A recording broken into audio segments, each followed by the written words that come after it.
The Power of Silence, Chapter 4, The Descent of Spirit, Part 4, The Place of No Pity. Don Juan told me that there was no need to talk about the details of my recollection, at least not at that moment, because talk was used only to lead one to recollecting. Once the assemblage point moved, the total experience was relived.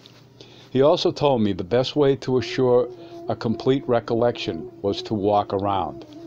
So both of us stood up, walked very slowly in silence, following a trail in those mountains, until I had recollected everything. We were in the outskirts of Guaymas in northern Mexico, on a drive from Nogales, Arizona, when it became evident to me that something was wrong with Don Juan. For the last hour or so he had been unusually quiet and somber. I did not think anything of it, but then, abruptly, his body twitched out of control. His chin hit his chest as if his neck muscles could no longer support the weight of his head. "Are you getting car sick, Don Juan?" I asked, suddenly alarmed. He did not answer. He was breathing through his mouth. During the first part of our drive, which had taken several hours, he had been fine. We had talked a great deal about everything, and when we had stopped in the city of Santa Ana to get gas, he was even doing push-outs against the roof of the car to loosen up the muscles of his shoulders. "What's wrong with you, Don Juan?" I asked. I felt pangs of anxiety in my stomach. With his head down, he mumbled that he wanted to go to a particular restaurant in a slow, faltering voice that gave me precise directions on how to get there. I parked my car on a side street, a block from the restaurant. As I opened the car door on my side, he held onto my arm with an iron grip. Painfully, and with my help, he dragged himself out of the car, over the driver's seat. Once he was on the sidewalk, he held onto my shoulders with both hands to straighten his back. In ominous silence, we shuffled down the street toward the dilapidated building where the restaurant was. Don Juan was hanging onto my arm with all his weight. His breathing was also accelerated, and the tremor in his body was so alarming that I panicked. I stumbled and had to brace myself against the wall to keep us both from falling to the sidewalk. My anxiety was so intense I could not think. I looked into his eyes. They were dull. They did not have their usual shine. We clumsily entered the restaurant, and a solicitous waiter rushed over, as if on cue, to help Don Juan. "How are you feeling today?" he yelled into Don Juan's ear. He practically carried Don Juan from the door to a table, seated him, then disappeared. "Does he know you, Don Juan?" I asked, when we were seated. Without looking at me, he mumbled something unintelligible. I stood up and went to the kitchen to look for the busy waiter. "Do you know the old man I'm with?" I asked, when I was able to corner him. "Of course I know him," he said, with an attitude of someone who had just enough patience to answer one question. "He's the old man who suffers from strokes." That statement settled things for me. I knew then that Don Juan had suffered a mild stroke while we were driving. There was nothing I could have done to avoid it, but I felt helpless and apprehensive. The feeling that the worst had not yet happened made me feel sick to my stomach. I went back to the table and sat down in silence. Suddenly, the same waiter arrived with 2 plates of fresh shrimp and 2 large bowls of sea turtle soup. The thought occurred to me that either the restaurant served only shrimp and sea turtle soup, or Don Juan ate the same thing every time he was here. The waiter talked so loudly to Don Juan he could be heard above the clatter of the customers. "Hope you like your food," he yelled, "and if you need me, just lift your arm. I'll come right away." Don Juan nodded his head affirmatively, and the waiter left, after patting Don Juan affectionately on the back. Don Juan ate voraciously, smiling to himself from time to time. I was so apprehensive that just the thought of food made me feel nauseous. But then I reached the familiar threshold of anxiety. And the more I worried, the hungrier I became. I tried the food and found it incredibly good.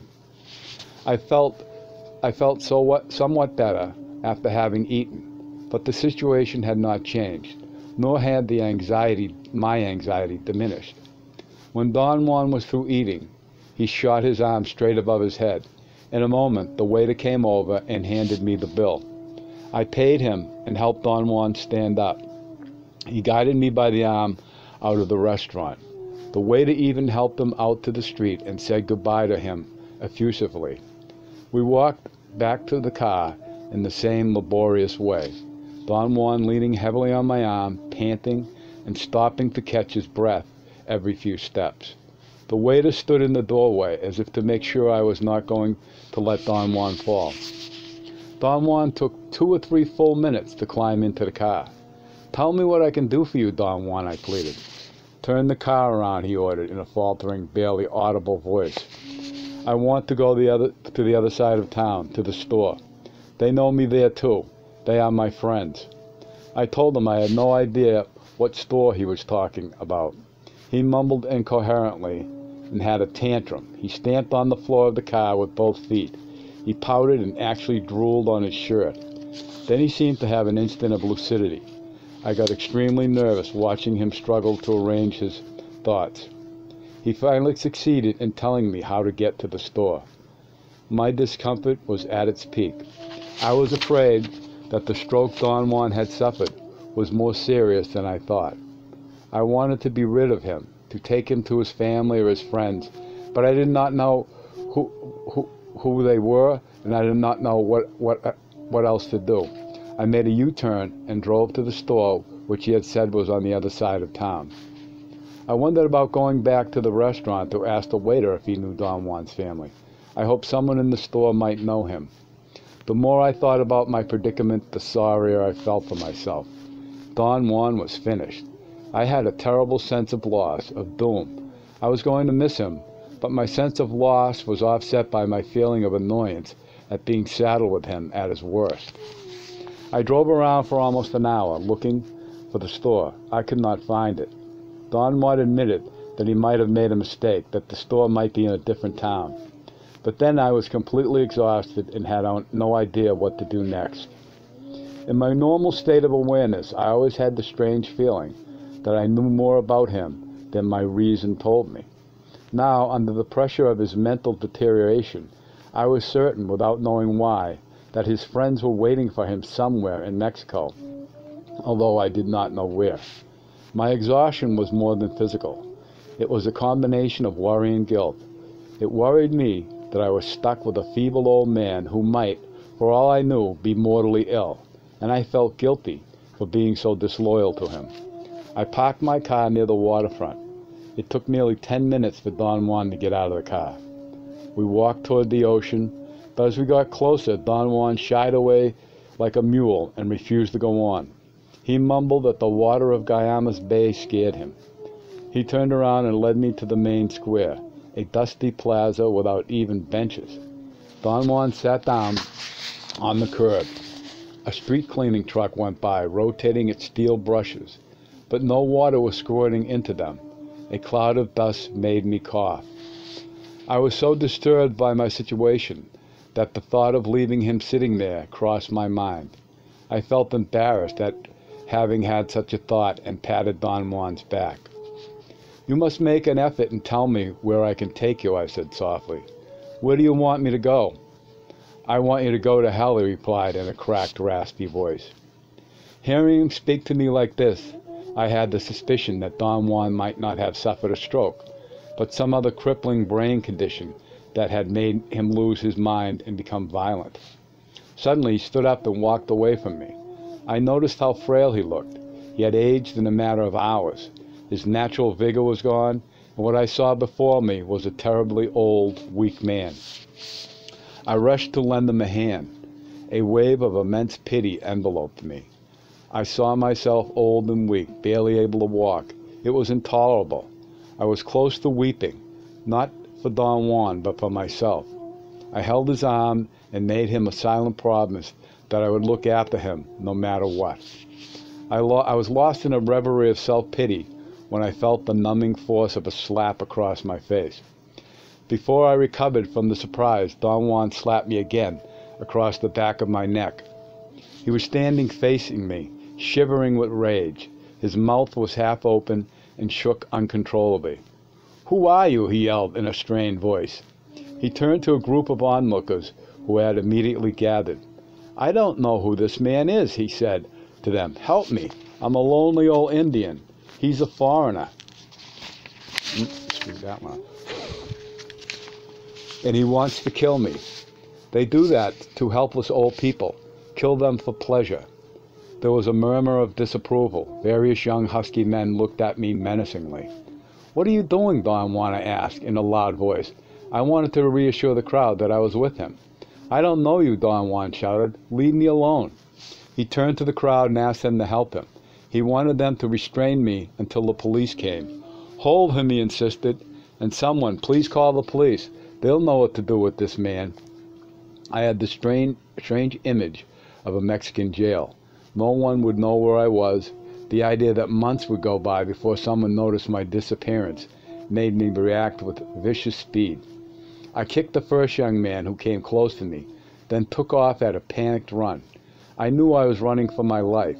Several young men ran after me.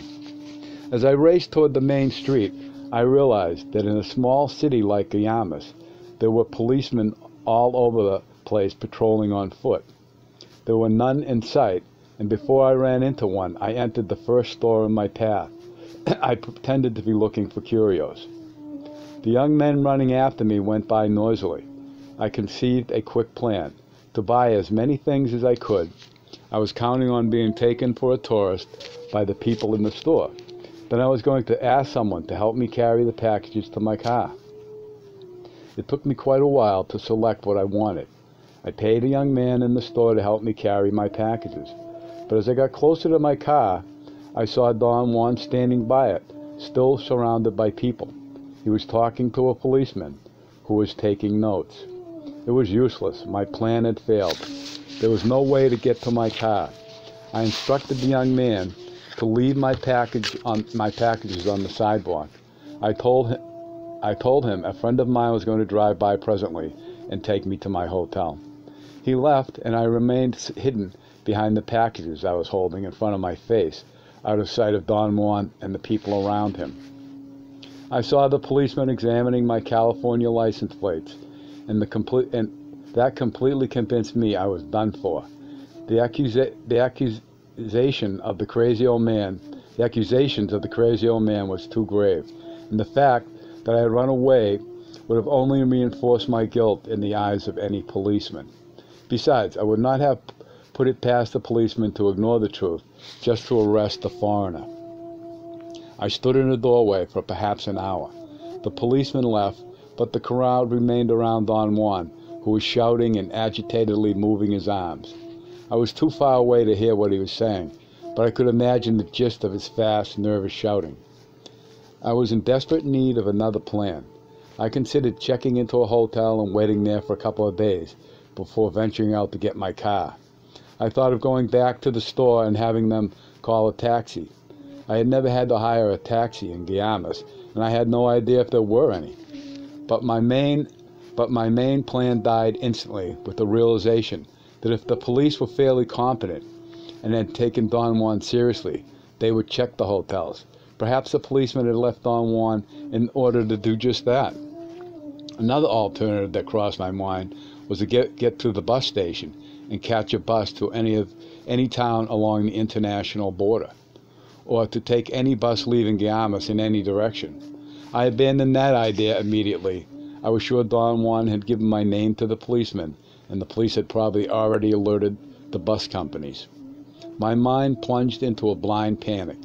I took short breaths to calm my nerves.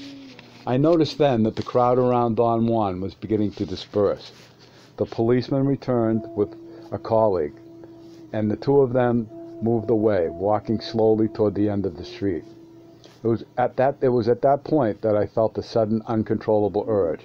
It was as if my body were disconnected from my brain. I walked to my car, carrying all my packages. Without even the slightest trace of fear or concern, I opened the trunk, put the packages inside, then opened the driver's door. Don Juan was on the sidewalk by my car, looking at me absent-mindedly. I stared at him, with a thoroughly uncharacteristic coldness. Never in my life had I had such a feeling. It was not hatred I felt, or even anger. It was not even annoyance. I was not even annoyed with him.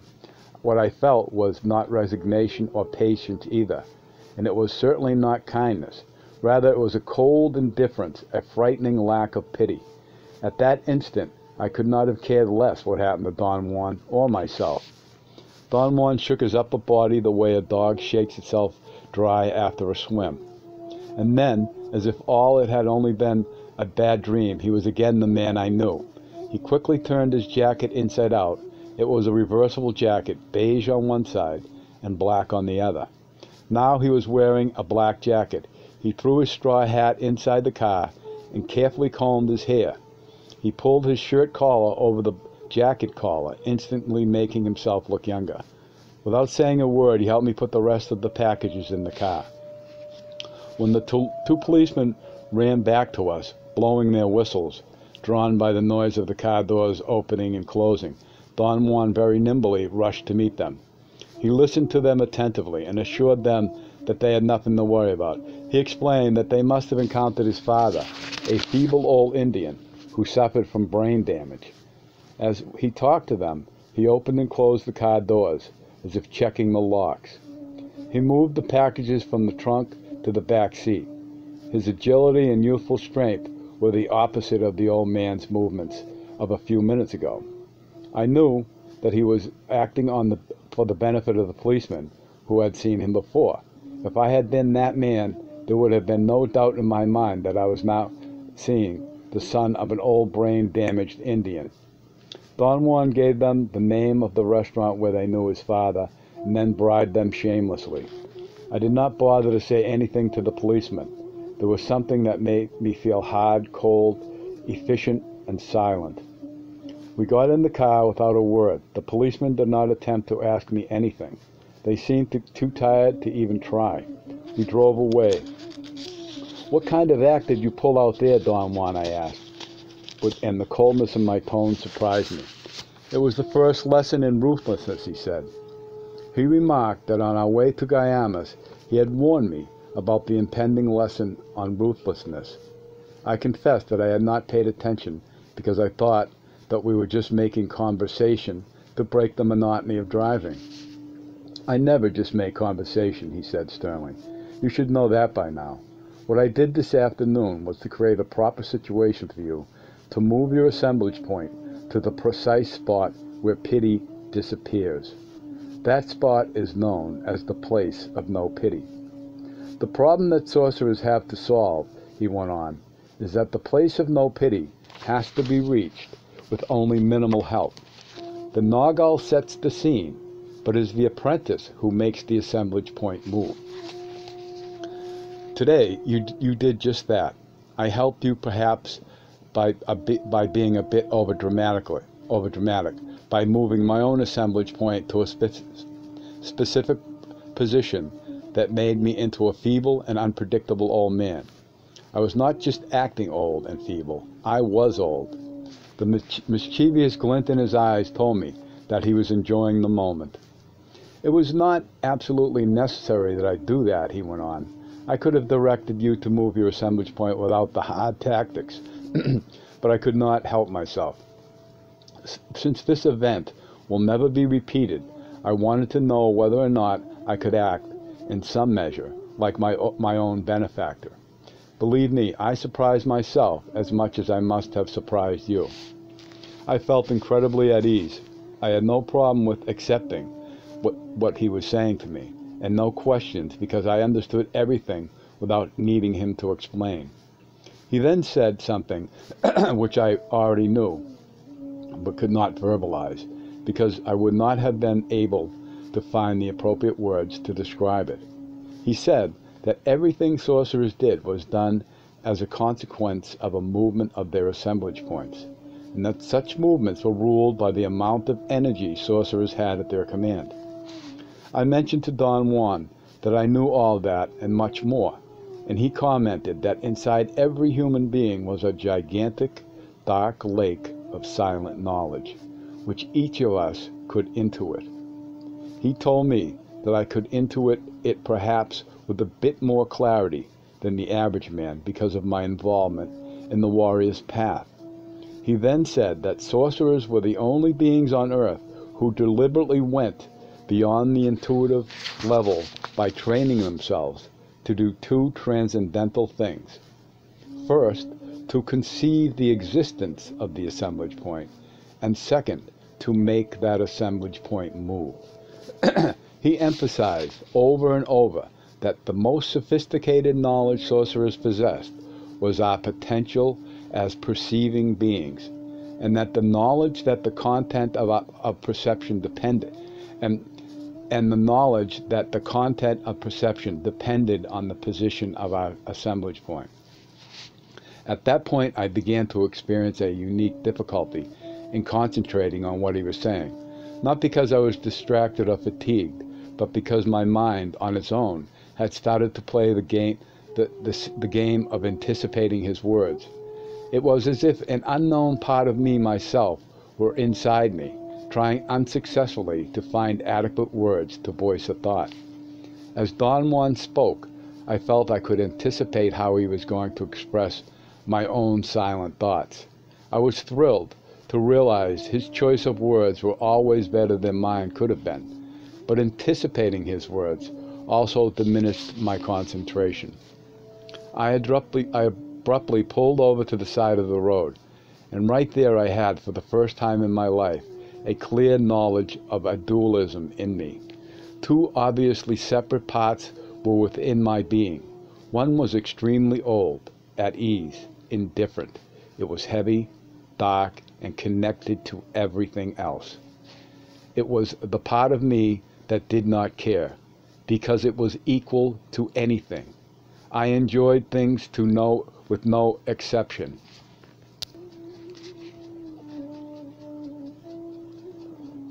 The other part was I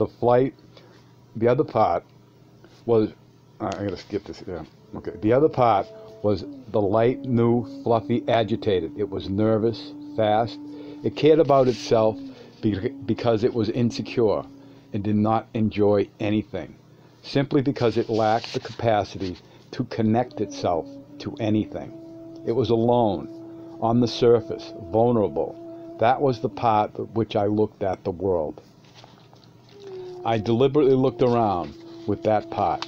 Everything where I looked, I saw extensive farmland. And that insecure, fluffy, and caring part of me got caught between being proud of the industriousness of man and being sad at the sight of the magnificent old Sonoran desert turned into an orderly scene of furrows and domesticated plants. The old, dark, heavy part of me did not care, and the two parts entered into a debate. The fluffy part wanted the heavy part to care, and the heavy part wanted the other one to stop fretting and to enjoy. "Why did you stop?" Don Juan asked. His voice produced a reaction, but it would not be inaccurate to say that it was I who reacted. The sound of his voice seemed to solidify the fluffy part, and suddenly I was recognizably myself. I described to Don Juan the realization I had just had about my dualism. As he began to explain it in terms of the position of the assemblage point, I lost my solidity. The fluffy part became as fluffy as it had been when I first noticed my dualism. And once again, I knew that what Don Juan was explaining. He said that when the assemblage point moves and reaches the place of no pity, the position of rationality and common sense becomes weak. The sensation I was having of an older, dark, silent side was a view of the antecedents of reason. "I know exactly what you're saying," I told him. "I know a great number of things, but I can't speak of what I know. I don't know how to begin." "I've already mentioned this to you already," he said. "What you are experiencing and call dualism is a view from another position of your assemblage point. From that position, you can feel the older side of man.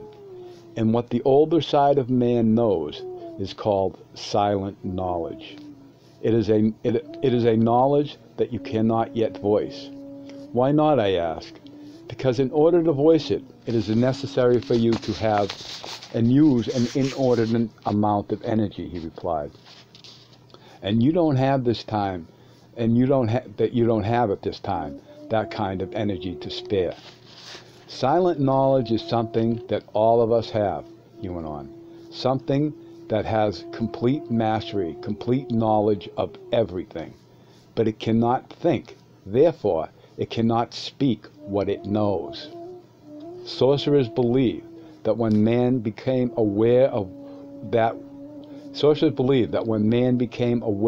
that he knew and wanted to be conscious of what he knew, he lost sight of what he knew. This silent knowledge, which you cannot describe, is of course intent. The spirit, the abstract. Man's error was to want to know it directly, the way he knew everyday life. The more he wanted, the more ephemeral it became. But what does that mean in plain words, Don Juan, I asked. It means that man gave up silent knowledge for the world of reason, he replied. The more he clings to the world of reason, the more ephemeral intent becomes. I started the car and we drove in silence. Don Juan did not attempt to give me directions or tell me how to drive, a thing he often did in order to exacerbate my self-importance. I had no clear idea of where I was going, and yet something in me knew. I let that part of me take over. Very late in the evening, we arrived at the big house Don Juan's group of sorcerers had in a rural area in the state of Sinaloa in northwestern Mexico. The journey seemed to have taken no time at all. I could not remember the particulars of our drive. All I knew about it was that we had not talked. The house seemed to be empty. There were no signs of people living there.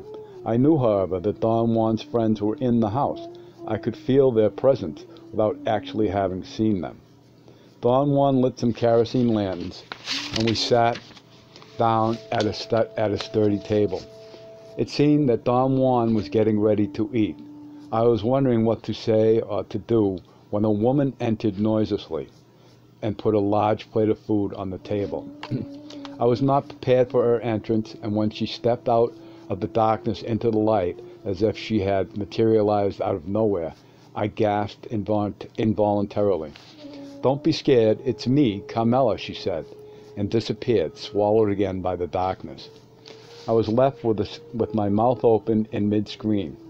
Don Juan laughed so hard that I knew everybody in the house must have heard him.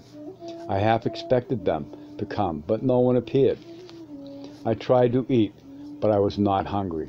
I began to think about the woman. I did not know her. That is, I could almost identify her, but I could not quite work my memory of her out of the fog that had obscured my thoughts. I struggled to clear my mind. I felt that it required too much energy, and I gave up. Almost as soon as I had stopped thinking about her, I began to experience a strange, numbing anxiety. At first I believed that the dark, massive house and the silence in and around it were depressing. But then my anguish rose to incredible proportions. Right after I heard the faint barking of dogs in the distance. Right then I heard the faint barking of dogs in the distance. For a moment, I thought that my body was going to explode. Don Juan intervened quickly. He jumped to where I was sitting, pushed my back until it cracked. The pressure on my back brought me immediate relief. When I calmed down, I realized I had lost, together with the anxiety that had nearly consumed me, the clear sense of knowing everything. I could no longer anticipate knowing Don Juan was going to articulate what I myself knew.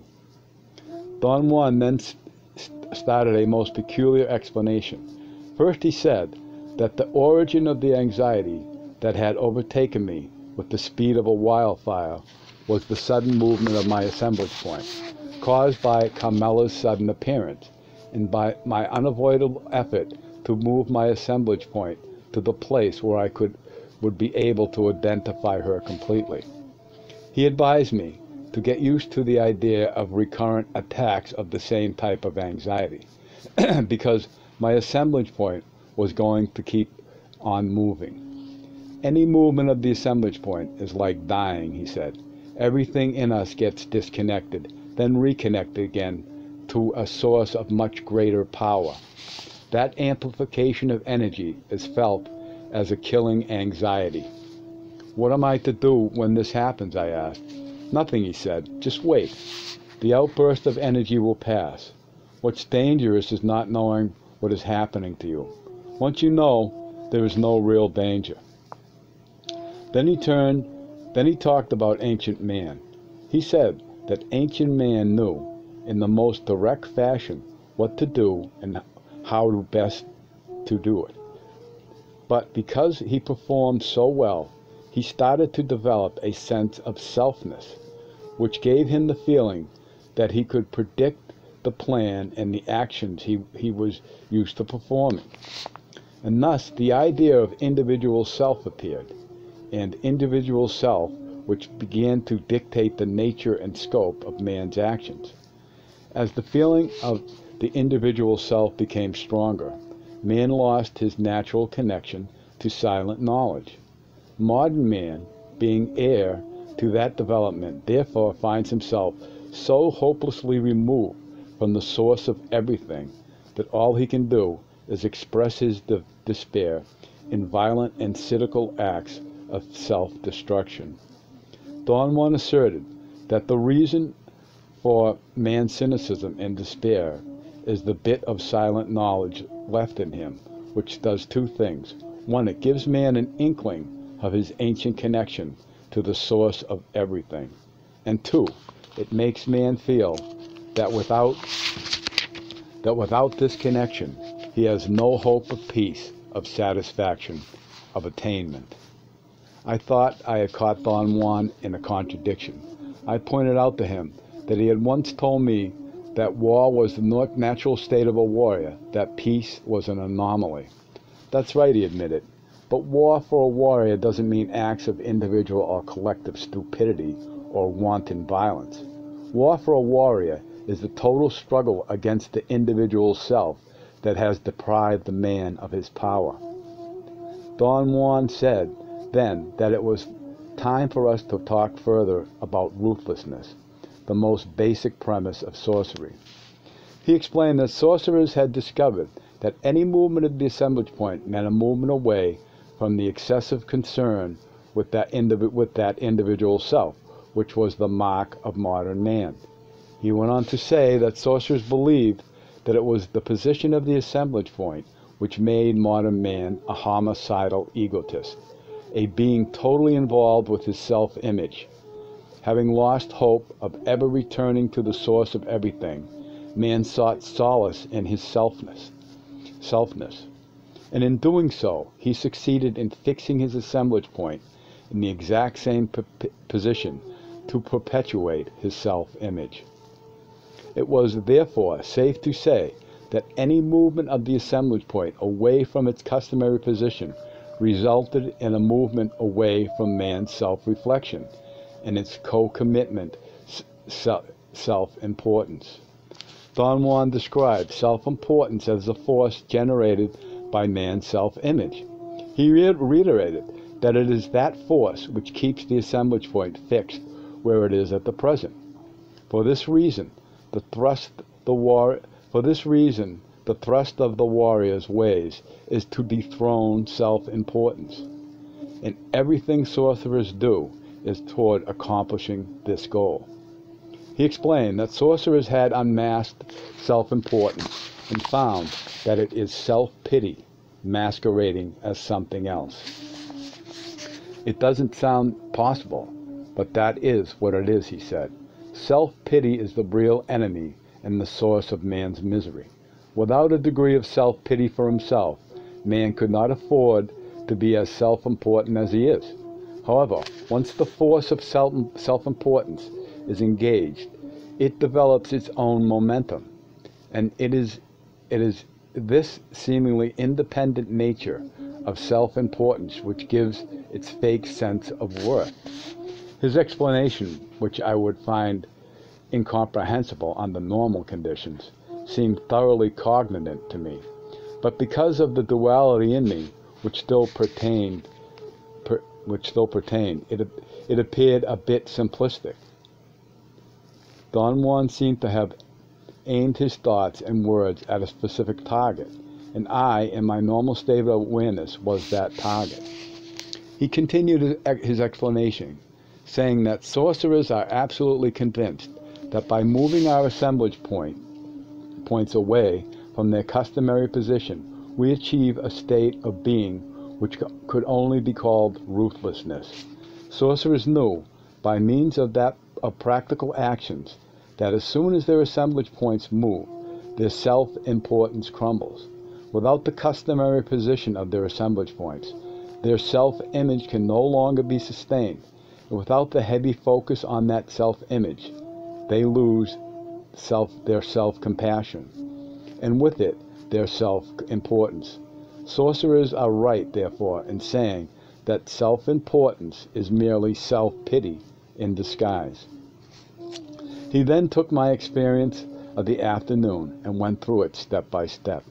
He stated that a Nawal, in his role as leader or teacher, has to behave in the most efficient, but at the same time, most impeccable way. Since it is not possible for him to plan the course of his actions rationally, the Nawal always lets the spirit decide his course. For example, he said he had no plans to do what he had did until the spirit gave him an indication. Very early that morning, while we were having breakfast in Nogales, he urged me to recall the event and tell him what I could remember. I recall that during breakfast I got very embarrassed because Don Juan made fun of me. Think about the waitress, Don Juan urged me. All I can remember about her is that she was rude. But what did she do, he insisted. What did she do while she waited to take our order? After a moment's pause, I remembered that she was a hard-looking young woman who threw the menu at me and stood there almost touching me, silently demanding that I hurry up and order. While she waited, impatiently tapping her big foot on the floor, she pinned her long black hair up on her head. The change was remarkable. She looked more appealing, more mature. I was frankly taken by the change in her. In fact, I overlooked her bad manners because of it. That was the omen, Don Juan said. Hardness and transformation were the invocation of the spirit. He said that his first act of the day as a Nawal was to let me know his intentions. To that end, he told me in very plain language, but in surreptitious manner, that he was going to give me a lesson in ruthlessness. Do you remember now, he asked? I talked to that waitress and to the old lady at the next table. Guided by him in this fashion, I did remember Don Juan practically flirting with an old lady and the ill-mannered waitress. He talked to them for a long time while I ate. He told them idiotically funny stories about graft and corruption in the government and jokes about farmers in the city. Then he asked the waitress if she was an American. She said no and laughed at the question. Don Juan said that that was good because I was a Mexican-American in search of love, and I might as well start here after eating such a good breakfast. The woman laughed. I thought they laughed at my being embarrassed. Don Juan said to them that, seriously speaking, I had come to Mexico to find a wife. He asked if they knew of any honest, modest, chaste women who wanted to get married and was not too demanding in matters of male beauty. He referred to himself as my spokesman. The women were laughing very hard. I was truly chagrined. Don Juan turned to the waitress and asked her if she would marry me. She said that she was engaged. It looked to me as though she was taking Don Juan seriously.